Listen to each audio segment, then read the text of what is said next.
Salut tout le monde, ici Vicman. Et aujourd'hui, donc, je vais faire un truc que j'ai jamais fait encore, mais j'avais envie d'en parler vraiment. Je vais parler de films, enfin pas de film pour le coup, puisque c'est une série. Je vais parler du live action One Piece. Et oui, j'adore One Piece. D'ailleurs, on peut voir ma peluche One Piece par là-bas. On peut voir juste derrière moi là. Les livres en fait, bon, ils sont en bas, si on peut les voir un peu comme ça. Bref, on s'en fout. J'adore One Piece et j'étais assez hype quand j'ai vu les premières images du show Netflix. Together we'd make a pretty good team. Ça avait l'air plutôt sympa. Et du coup, je me suis dit, je vais laisser une chance, même si par le passé, les adaptations Netflix en plus étaient pas au top. Mais vous pouvez vous trouver plein de vidéos sur le net qui parlent de ça en général. Et ben moi j'ai adoré. One Piece, hein, je veux dire, pas les autres. Les autres, c'est pas regardé, et ceux que j'ai regardé, j'ai pas aimé. J'ai adoré One Piece, hein. Je viens de finir la saison, voilà, j'ai pas réussi à me retenir. Au début, je me suis dit, je vais regarder un épisode, 2 épisodes par jour, savourer. Et en fait, j'ai tout dévoré. C'était tellement bon, j'ai kiffé ma race. Après, c'est pas parfait. Et je sais que sur le net, il y aura plein de gens pour dire oui, c'est pas comme l'original, ils ont fait plein de changements. J'ai envie de dire, ça à quoi de refaire si c'est pour faire la même chose? Et pour le coup, c'est un format différent, avec des contraintes différentes. Je trouve que l'œuvre originale, pour ce qui est donc de ce qu'ils ont fait, c'est qu'ils ont pris East Blue, presque tout East Blue.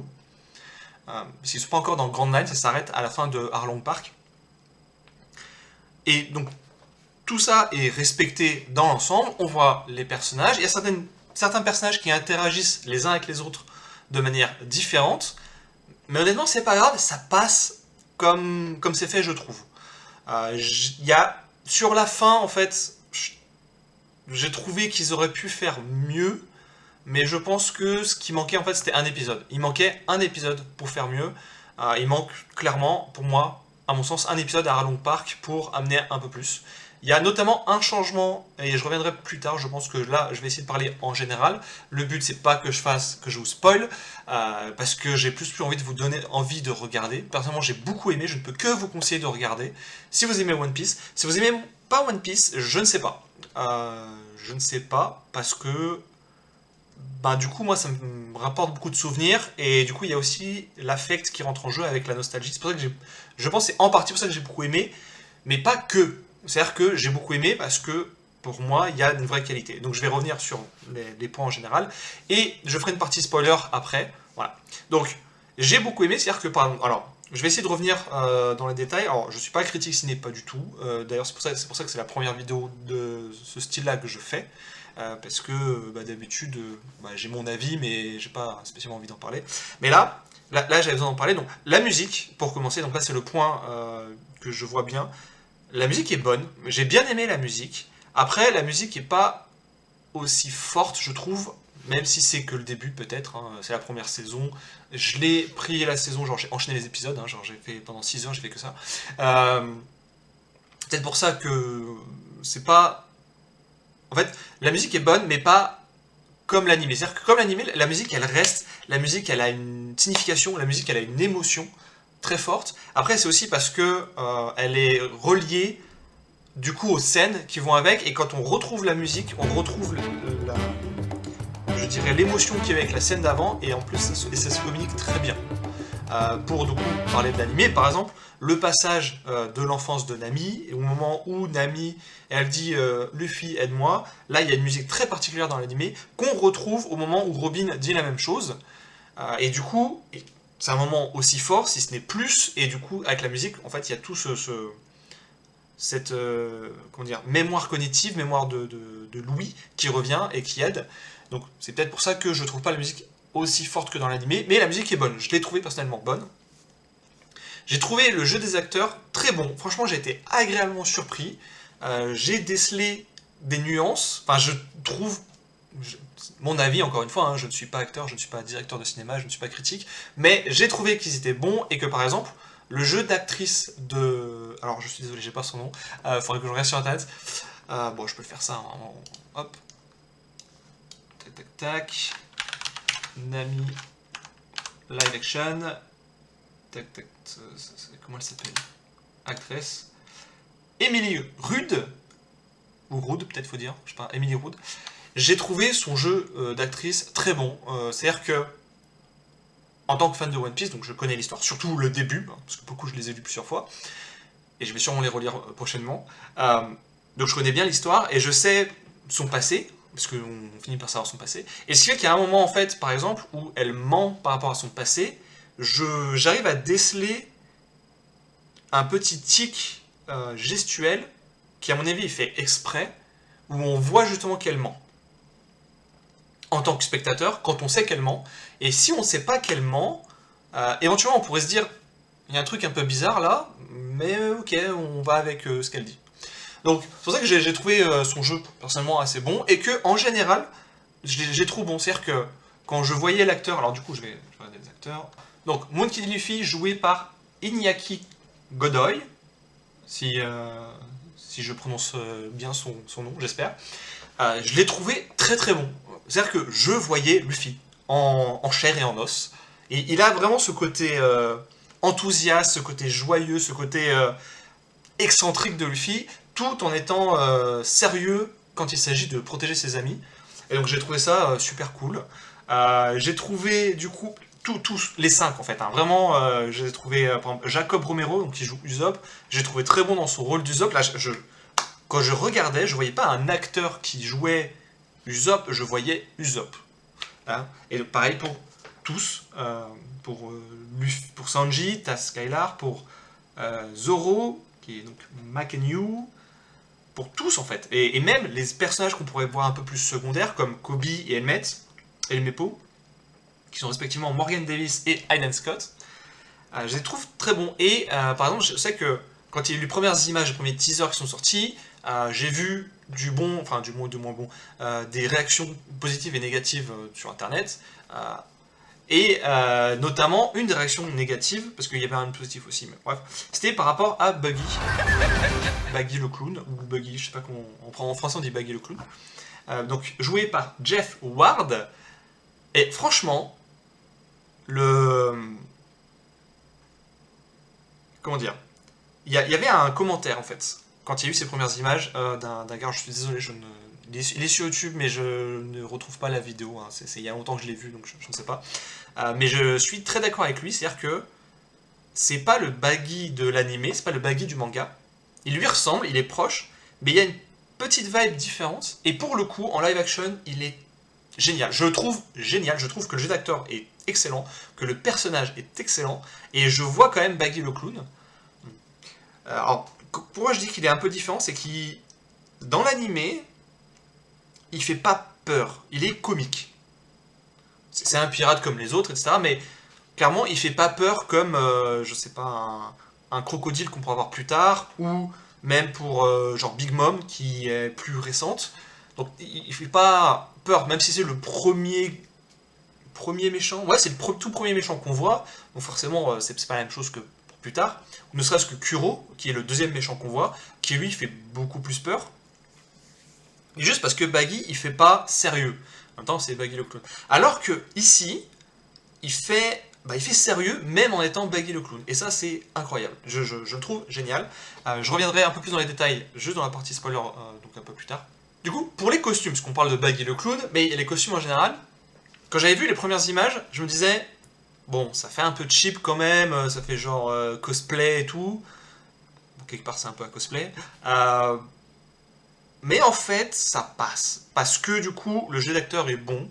Parce que les décors sont plutôt bons. Je pense qu'il y a un endroit, notamment quand on voit les flashbacks de l'enfance de Luffy, hein, puisque on voit le flashback de l'enfance de tous les personnages de l'équipe du chapeau de paille, hein, les 5. Donc dans l'enfance de Luffy, ça fait un peu cheap. Mais du coup, je pense que là, c'est un problème de budget, tout simplement. Et donc, j'ai envie de dire, le résultat est là, ça passe, il n'y a pas trop de soucis.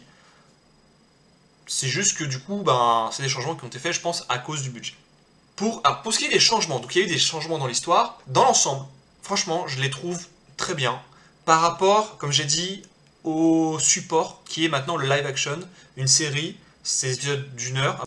Et donc ils ont fait 9 épisodes. Donc comme j'ai dit, je pense qu'il aurait fallu un 10e épisode.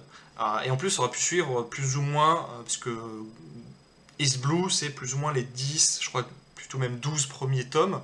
Donc là, ça aurait pu faire les 10 premiers tomes, un épisode par tome. Donc là, c'est plus ou moins ça, mais il manque un peu. En fait, il manque un peu. Le fait est qu'on ne peut pas raconter la même chose avec la même vitesse, parce que c'est surtout ça, la différence. Dans un manga, surtout One Piece, où pour le coup, il y a plus de 100 tomes, hein. Là j'ai les 103, mais il me semble qu'il y a le 104 qui est sorti que j'ai pas acheté, peut-être même le 105.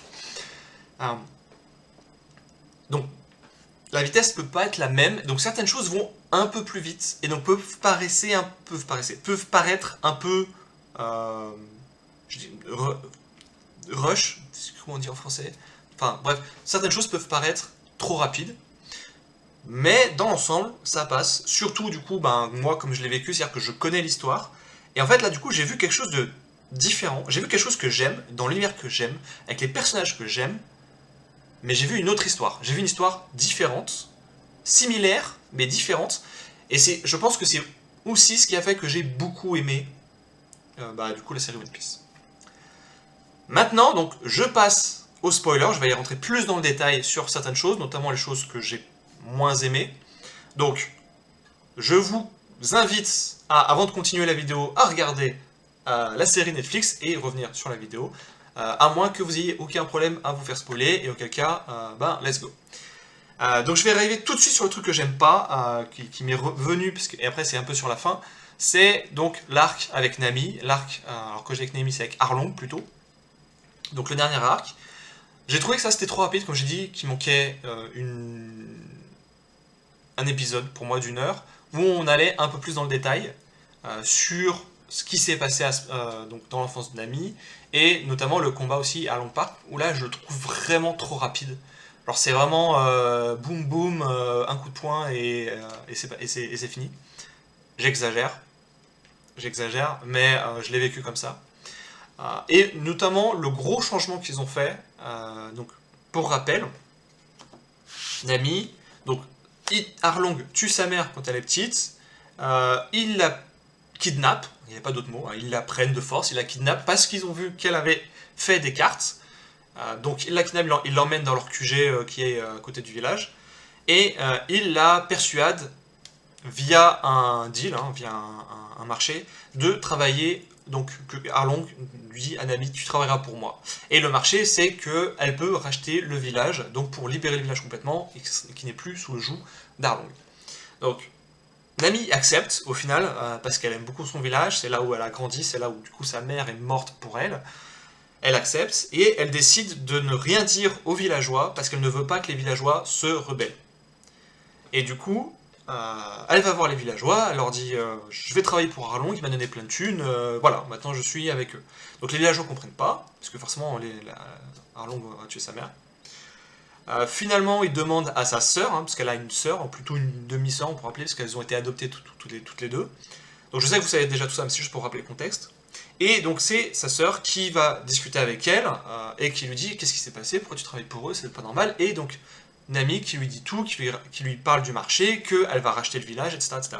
Et du coup forcément la sœur lui dit aux villageois, les villageois savent tout, ils décident de prendre sur eux pour deux choses. La première, c'est parce qu'ils respectent beaucoup Nami par rapport à ce qu'elle a fait, ils ne veulent pas qu'elle sache qu'ils savent, parce qu'ils ont peur des répercussions que ça peut avoir sur elle.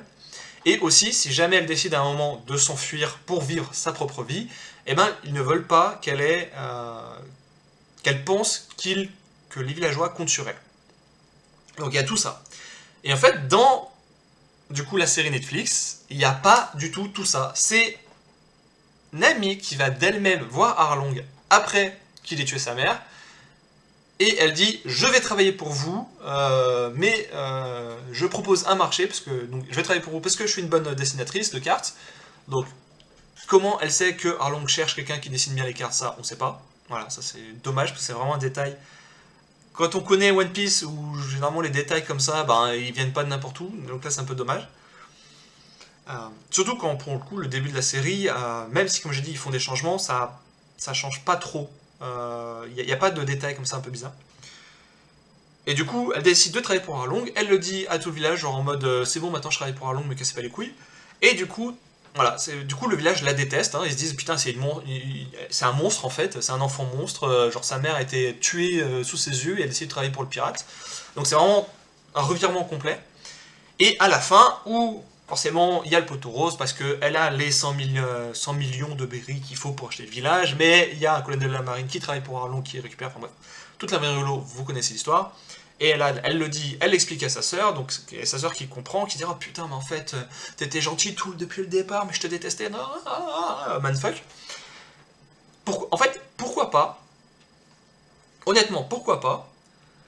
Mais personnellement ça m'a dérangé parce que du coup il y a toute une partie de la scène qui était moins forte à cause de ça, hein, notamment avec les villageois qui éventuellement vont se battre contre Arlong parce que en fait, Nami, elle s'est fait voler l'argent qu'elle économisait pour acheter le village, et du coup, les villageois ils disent non mais c'est bon, t'as trop fait, tu t'es trop sacrifié, va vivre ta vie, nous c'est bon, on y va. Donc il y a ça qui va pas vraiment. Et il y a aussi un détail important, c'est que sa sœur, que je me suis même plus son prénom au personnage, a un tatouage. Elle a un tatouage sur le bras, là, qui monte, ça se fait un cœur et ça repart. Dans l'animé, et dans le manga surtout, il y a une vraie, comment dire, il y a une vraie signification au tatouage. Elle le fait parce que Nami a un tatouage du coup d'Arlong sur le bras, c'est celui-là d'ailleurs je crois, euh, et qu'elle le déteste parce qu'elle travaille pour Arlong, mais Arlong a tué sa mère et qu'elle le fait pas parce qu'elle le veut, elle le fait parce qu'elle n'a pas vraiment le choix ou elle estime qu'elle n'a pas le choix. Et sa sœur fait ce tatouage pour la supporter, en fait, pour l'aider, pour lui dire je te supporte, je suis avec toi, je sais ce que. Enfin, je sais, non, je sais pas ce que t'endures, mais j'ai envie de te montrer que je suis là pour toi. C'est vraiment un message fort, et qui du coup, là, a aucune signification. Elle a un tatouage, on sait pas pourquoi, il y a aucune raison. Il y a aucune raison qu'elle ait un tatouage. Alors, ok, ouais, elle peut avoir un tatouage, machin, on s'en fout. Alors, deuxième détail, et alors là, je l'évoque, parce que je sais que d'autres personnes vont l'évoquer sur internet et que je suis sûr que là ça va faire des débats de ouf de pourquoi ils ont fait ça, c'est n'importe quoi, il y en a marre de ce genre de choses, et d'autres qui vont dire ah mais c'est bon on s'en fiche, c'est qu'une actrice. La sœur de Nami est noire. Dans le manga, il n'y a pas de changement de couleur de peau, pas spécialement. Voilà. Et là, alors sur le coup ça m'a fait bizarre. Et la première réaction que j'ai, je vais être honnête, c'est oh non putain Netflix ont encore foutu leur comment ça s'appelle, leur quota d'acteurs, et forcément faut que sa sœur soit noire. En fait, en fait, je pense que c'est une bonne idée, et même je dirais ça pourrait être comme ça dans le manga, et je vais revenir sur ce détail juste après. C'est une bonne idée, comme ça on voit tout de suite qu'elles sont sœurs d'adoption. C'est que ça saute aux yeux. Alors oui, je sais, il peut y avoir des sœurs biologiques qui n'ont pas la même couleur, etc. etc. Mais là, c'est le principe, c'est vraiment le message, ce sont des sœurs d'adoption. Et ça va très bien, il n'y a aucun problème. Voilà, l'actrice est ok. Euh, J'avoue que je l'ai pas trouvée aussi bonne que les autres acteurs, mais ça passe. Y a pas de souci, ça passe. Euh, alors pourquoi je veux revenir sur le manga, sur le fait de la couleur du manga? C'est juste... euh, l'encre, ça coûte de l'argent. Et ça demande plus de temps aussi de colorier. Mais je pense que c'est surtout une histoire d'argent. Donc, ma supposition, s'il n'y a pas beaucoup de noir dans les mangas, alors peut-être que je me trompe, je connais pas tous les mangas, mais en tout cas dans One Piece, c'est juste une histoire d'encre et de budget. Parce que pour le coup, One Piece a toujours été un manga très ouvert, très... alors j'en dire woke, mais je déteste ce terme, c'est très inclusif. Hein, ne serait-ce que Mister Tout Bon Clé Sama, hein, c'est direct, je pense qu'on est très inclusif avec lui. Les hommes poissons, qui sont hein, le problème de racisme majeur de One Piece, donc ils sont très bien amenés, je trouve. Et pour le coup, je trouve qu'ils ont fait un très bon travail sur ça dans la série, puisque dans l'animé, dans le manga, Arlong ne parle pas de racisme. Arlong ne parle pas... Enfin, il est raciste, mais quand on le voit la première fois, on dit juste ah bah ok le mec il pète pas plus son cul juste parce qu'il est un peu plus fort, il est plus fort qu'un humain moyen, il pense qu'il peut conquérir tout Isbou et voilà quoi, genre il est raciste, c'est lui qui est raciste. Et que c'est après qu'on apprend qu'il y a eu des problèmes de racisme, qu'il y a de l'esclavage des hommes poissons, et que c'est une réaction en fait à ça, réaction qui a existé dans notre monde, hein, il suffit de voir notamment l'histoire des États-Unis, qui fait que lui il est comme ça. Et en fait là c'est amené, on le voit direct comme ça. Je pense que c'est une bonne chose pour deux raisons. La première, c'est que ça permet à un spectateur qui ne connaît pas One Piece et qui n'a pas ces sujets en tête de se dire ok, je comprends ses motivations. Elle est un peu ok, le mec il pète pas plus que son cul, mais je comprends sa motivation. Genre, il a un trauma fort et c'est pour ça qu'il agit comme il agit. Et la deuxième raison, c'est si la série n'a pas un gros succès, il n'y aura pas d'autres saisons. Là, c'est juste le principe de base d'Hollywood, hein, j'ai envie de dire. Si ça n'a pas de succès, il n'y aura pas la suite, et du coup, ils ont fait que ça, et ils veulent qu'il y ait un tout cohérent. Et moi, je respecte ça, il n'y a aucun problème. Ce qui est intéressant en plus, c'est qu'ils proposent des clins d'œil à aux fans, hein, comme moi, hein, puisqu'ils vont parler notamment par exemple de Jaya, ils vont parler. Alors il y a un autre exemple que je n'ai plus en tête, qui est très intéressant, et moi j'aime beaucoup, et en même temps ça peut amener pour la suite, dans les prochaines saisons, les choses qui étaient là, ce sont des clins d'œil, derrière c'était des setups. Donc ça c'est cool. Et donc là je parle d'Arlong, parce que du coup là vraiment je réagis à chaud, donc je n'ai pas du tout préparé, je parle dans tous les sens. Dans Arlong, il n'y a pas Octo, le personnage qui du coup apparaît beaucoup plus tard est comme ami de Luffy, et je trouve ça un peu dommage, même si je vois très bien comment il pourrait l'intégrer plus tard, comment il pourrait donc le mettre plus tard. Je pense que c'était un problème, je pense, notamment de budget, de maquillage, d'effets spéciaux. C'est pour ça qu'ils ont pris la décision de ne pas l'intégrer là, notamment parce que derrière, là c'est un méchant, et que derrière il devient un gentil, pour faire simple. Parce que c'est pas blanc et noir, mais c'est pour faire simple. Donc, il n'y a pas de souci. C'est pour ça que, par exemple, on ne voit pas trop le Capitaine Morgan, je crois que c'est comme ça qu'il s'appelle, hein, qui est le méchant du Baratie. Hein, on le voit rapidement pour dire oui, on pense à lui, on sait ce qui est arrivé. Et au final, c'est pas plus mal. Ça passe très bien. En fait, voilà. Donc, je pense que je vais m'arrêter là.